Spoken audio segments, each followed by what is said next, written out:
tous, je suis ravie de vous retrouver pour cette nouvelle étude que l'on continue donc de la Genèse. Actuellement on est dans l'histoire de Joseph. Donc ça commence bien, j'ai dû charger la batterie.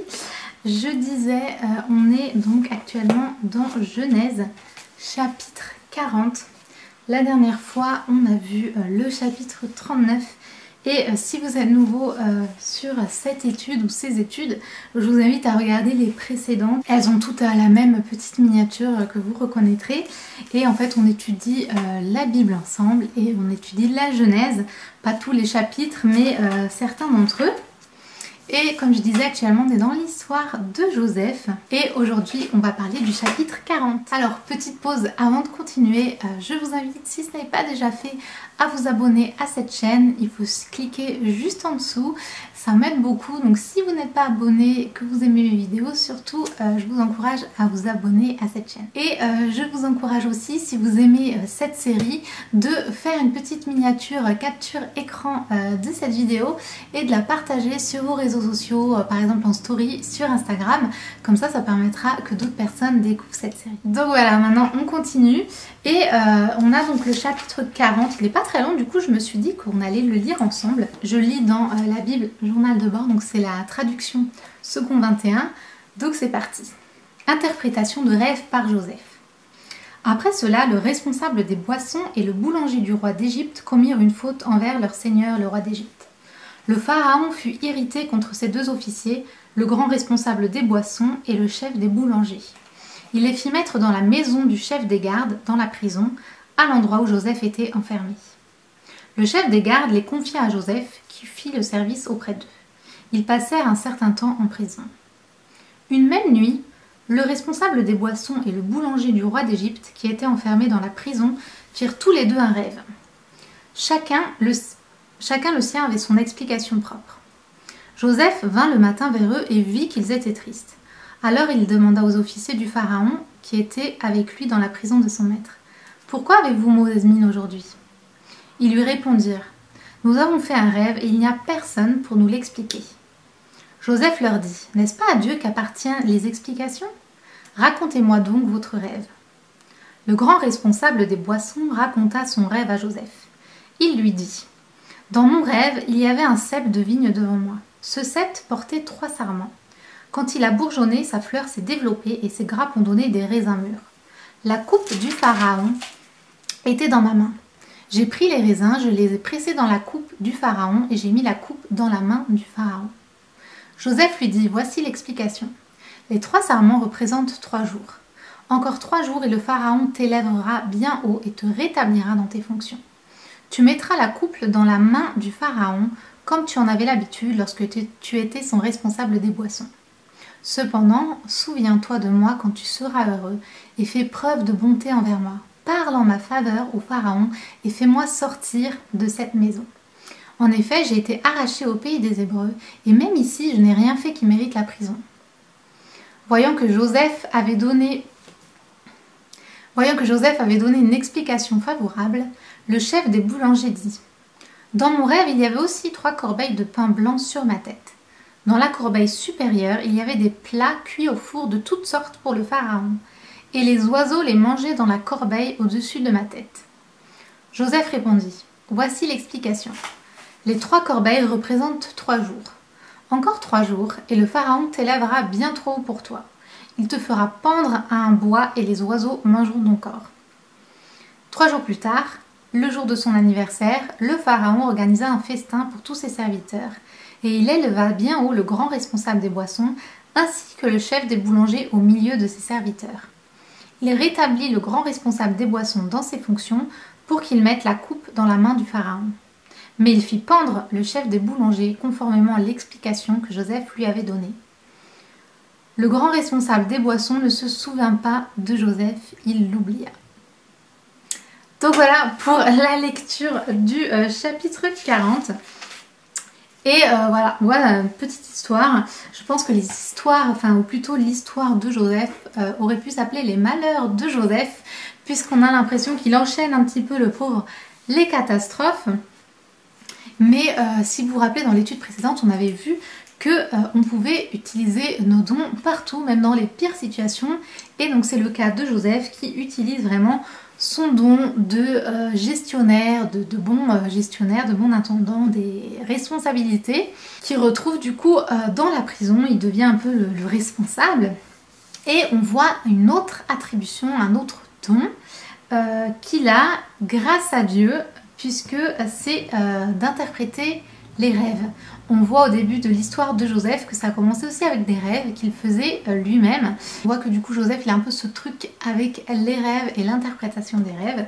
Et très important, on le voit au verset 8. Il dit « N'est-ce pas à Dieu qu'appartiennent les explications ?» Donc c'est vraiment Dieu qui parfois il nous parle au travers des rêves et c'est Dieu qui en donne l'explication. Et donc à travers Joseph, Dieu va lui donner l'explication des rêves. Alors c'est étonnant, on peut se dire mais pourquoi il a donné des rêves à ces personnes-là en fait en particulier? Qu'est-ce que ça leur faisait de savoir, sachant surtout que pour un c'était une finalité positive, mais pour l'autre c'était pas vraiment très positif. C'est assez particulier. Mais en tout cas ça nous apprend une chose, que Dieu peut nous parler au travers de rêves et que Dieu peut montrer une interprétation, peut donner un don, on va dire, d'interprétation des rêves à certaines personnes, parfois dans certains cas, etc. Et donc c'est ce qu'on retrouve ici. Et voilà, si vous vous rappelez, ce pauvre Joseph qui a été enchaîné un petit peu les péripéties pour se trouver injustement en prison, il va encore pouvoir exercer voilà, ses dons, ses talents auprès des personnes qui l'entourent, comme ici, du coup ces deux personnes qui font des rêves, il va les interpréter pour eux. Et on se dit, ah peut-être une petite échappatoire, une petite porte de sortie. Quand on voit que pour un, il va bientôt partir de la prison, ben on se dit, ah c'est peut-être pour ça qu'il a fait tout ce rêve, etc. Parce qu'en fait du coup Joseph, il va peut-être pouvoir sortir si il en parle au pharaon et il lui dit voilà il y a quelqu'un qui m'a aidé, qui a interprété les rêves, il aurait pu peut-être être sorti de prison. Mais qu'est-ce qu'on voit à la fin au dernier verset, le verset 23, le grand responsable des boissons ne se souvient pas de Joseph, il l'oublia. Et on se dit mais c'est pas possible, le pauvre Joseph quoi, il enchaîne vraiment les catastrophes. Et je trouve qu'on voit en fait que parfois on va retrouver un peu les mêmes idées qu'on avait dans l'étude précédente. Parfois on effectue des bonnes actions, on effectue des bonnes choses et pourtant on n'en voit pas les fruits. On a vu dans l'étude du chapitre précédent que parfois on agit bien et pourtant on ne va pas spécialement avoir des bonnes faveurs en retour, des bonnes conséquences, voire même certains qui agissent mal, qui eux vont être récompensés et pas ceux ou nous qui agissons bien. Et vraiment c'est bizarre. Et là c'est un petit peu la même chose où on agit bien, il les a aidés. Il les a aidés, ils n'étaient pas bien, ils avaient ce rêve, ils se disaient ça veut dire quelque chose mais ils n'arrivaient pas à comprendre ce que ça voulait dire. Et lui grâce à Dieu il va les interpréter, il va leur expliquer. Donc il les a vraiment aidés et au final tout ça pourquoi? Pour qu'on l'oublie. Pour que en fait celui qui s'en est bien sorti, bah, il l'oublie complètement, il ne parle pas de lui et que lui reste du coup à croupir dans sa prison. Donc je pense que ça peut vraiment nous faire réfléchir ou plutôt nous faire sentir moins seuls, que en effet parfois on agit bien, on agit correctement, on fait une bonne action, on aide des gens et on n'en voit pas les fruits. On n'a pas notre situation qui s'améliore, on n'a pas des belles choses, des tonnes de bénédictions qui pleuvent sur nous et on se dit mais pourquoi Dieu, j'agis correctement, je fais ce qu'il faut faire, j'aide les gens et pourtant bah, ma vie ne s'améliore pas.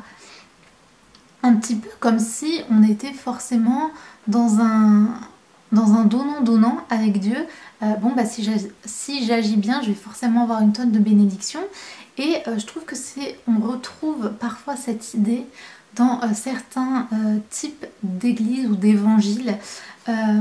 Cette idée que si tu es chrétien, si tu agis selon le cœur de Dieu, si tu fais ce qu'il te demande, tu auras forcément plein de bénédictions. En fait, si on suit le plan de Dieu pour notre vie, si on agit bien, etc., on va avoir les bénédictions de Dieu, mais c'est peut-être pas ceux auxquels on s'attend avec nos yeux et notre conscience humaine.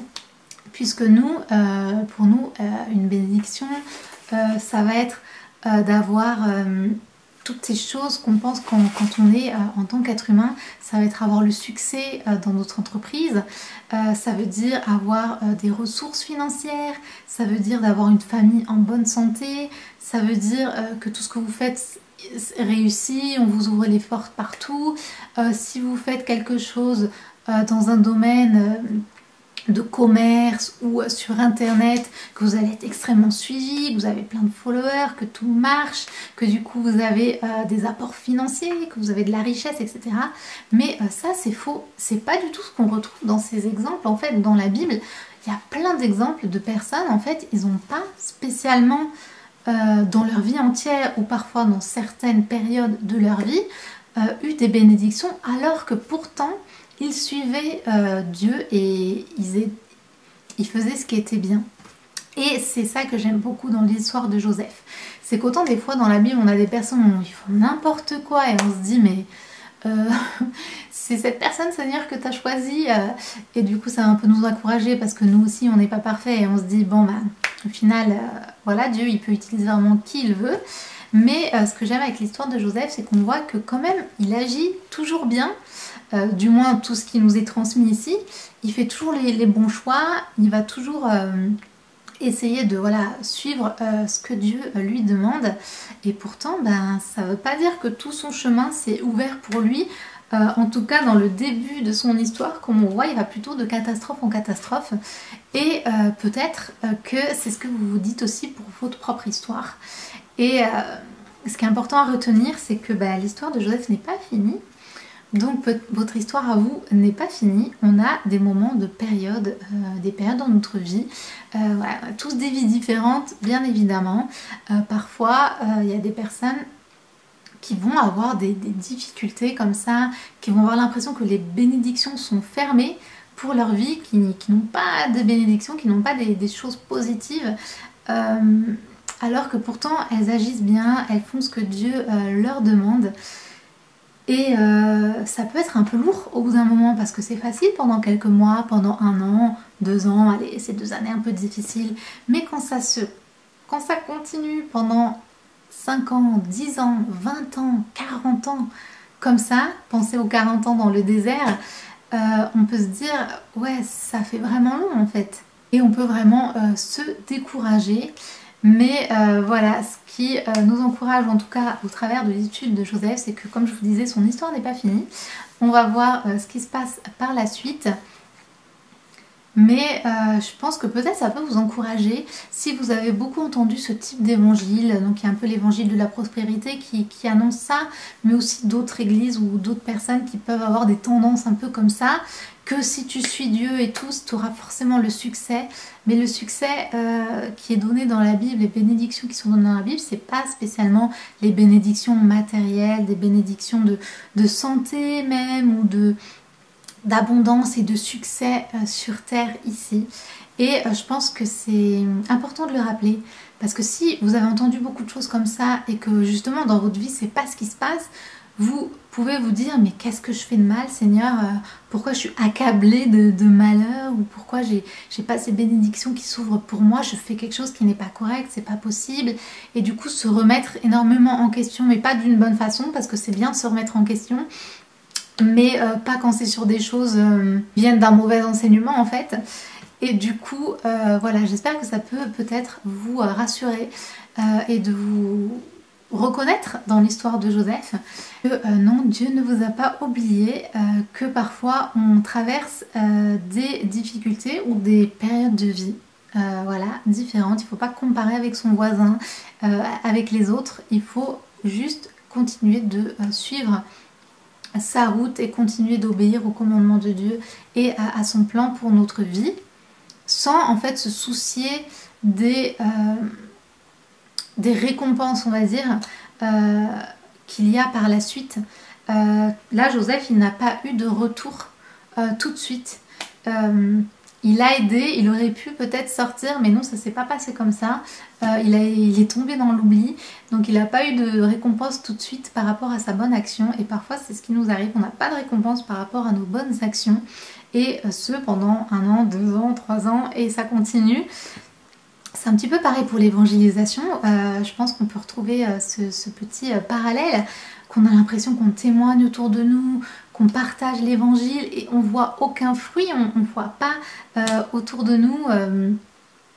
On a l'impression que ça sert à rien, mais c'est faux, ça ne sert pas à rien. C'est comme des petites graines qui sont posées, qui sont germées. Et parfois, peut-être que vous êtes toujours le semeur de graines. Et ça va être une autre personne qui va l'arroser. Et ça va être encore une autre personne qui va pouvoir la faire grandir.